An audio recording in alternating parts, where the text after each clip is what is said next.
দর্শক, চাঁপাইনবাবগঞ্জের শেষ মৌসুমের আমের ফলনের খবর জানাতে আমাদের সঙ্গে যুক্ত হচ্ছেন সহকর্মী রফিকুল আলম।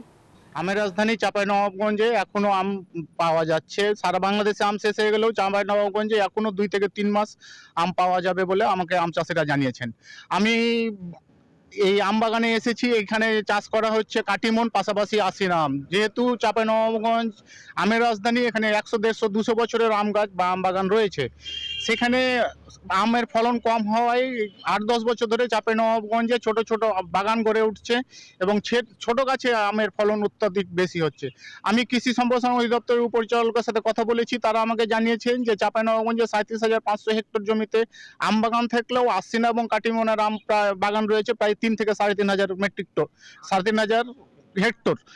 এই আমের যেহেতু ফুড ব্যাগিং এর মাধ্যমে এই আম চাষ করা হচ্ছে, এই কারণে আম টিকছে বেশি এবং আম চাষিরা আমের দাম বেশি পাচ্ছেন। বর্তমানে চাঁপাইনবাবগঞ্জের বাজারে আশিনা আম বিক্রি হচ্ছে 4,000 থেকে 5,000 টাকা মন দরে, পাশাপাশি কাটিমন আম বিক্রি হচ্ছে 6 থেকে 8,000 টাকা মন দরে।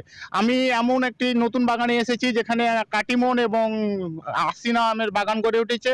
আপনাকে যদি দেখানোর চেষ্টা করি যে প্রতিটা গাছের সাথে সাথে দেখতে পাবেন যে প্রতিটা গাছেই কিন্তু ফুড ব্যাগিং করা আছে এবং প্রতিটা গাছেই ভালো পরিমাণ আম এসেছে। ছোট গাছের তুলনায় ভালোই আম এসেছে এবং বড় গাছে যেহেতু আম কম আসে, যার কারণে চাঁপাইনবাবগঞ্জে ছোট ছোট বাগান গড়ে উঠেছে এবং এই বাগান গড়ে ওঠার এই প্রায় 8-10 বছরের মধ্যে প্রায় 3,500 থেকে 4,000 হেক্টর জমিতে এই কাটিমন এবং আশিনা আমের চাষ হচ্ছে।